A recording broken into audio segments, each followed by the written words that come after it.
It's Captain Jerry Kyd, Commanding Officer of HMS Queen Elizabeth. So, Captain, what a momentous day this has been. What's your reaction? It's just it's a mixture really of excitement, relief, and also huge excitement about the future, about what this means to UK defence, the Royal Navy and the Royal Air Force, of course, as we take carrier strike forward into the future. You know, this aircraft carrier and our sister Prince of Wales really signposting our ambition across defence to be globally engaged, and taking this jet on board today is just yet another milestone for this ship and the carrier strike programme. It's brilliant. And what has the feeling been around the ship amongst your ship's company? It's been fascinating. You know, we've got 17-year-olds on board this ship, all the way up to old people like me. And I think there's a real sense that today was a culmination of many, many years of some really significant hard work. You know, not just across the ship's company, but also all the support people ashore, RAF MAR and the Lightning Force, and industrial partners that we've worked so closely with over the last sort of 6, 7, 8 years. And largely it was all about today, putting that fixed-wing aircraft for the first time in 8 years back on an aircraft carrier at sea. It's just wonderful, and the buzz has been great today, and the excitement has been fantastic. Setting up the big screen in the hangar, we had hundreds of sailors down there just now, all shouting and weeping. So, you know, when you work really, really hard for something, when it happens, it's a great release.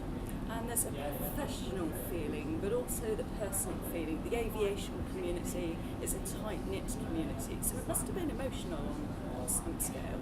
It was, you know, and a lot of us have been in aircraft carriers the majority of our career. You know, we've operated in war and peace for many, many years, and so just getting that capability back into UK defence, you know, now we can build these ships up into something that's really quite special.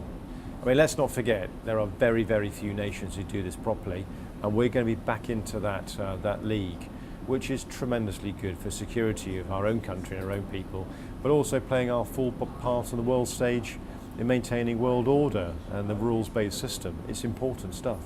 And this has been very much a collaborative effort to get to where we are today, hasn't it? It has. I think that's another recognition that this has been a national endeavour. Many, many tens of thousands of people have been involved in this programme.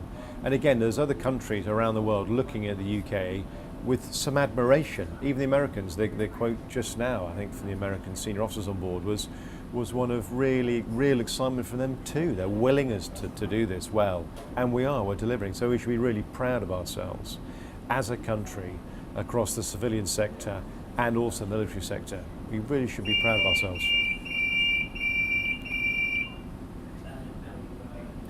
So what now? Today's been a momentous day, a huge milestone getting these jets on board, but this is just the start of what will now be a very intense period. It will, and you know, we've had this aircraft carrier at sea now only 15 months in the builder's yard, so we've come on an awful long way in a very short space of time. And we got our first operational deployment only less than 3 years away now, and so the focus now is operationalising the ship and her air wing, both rotary helicopters and also now with the Lightning fixed wing force, to make sure that we go out the door to whichever part of the world the politicians wish to send this aircraft carrier, we're ready to do what the government needs on behalf of the British people. So a lot to be done, yes.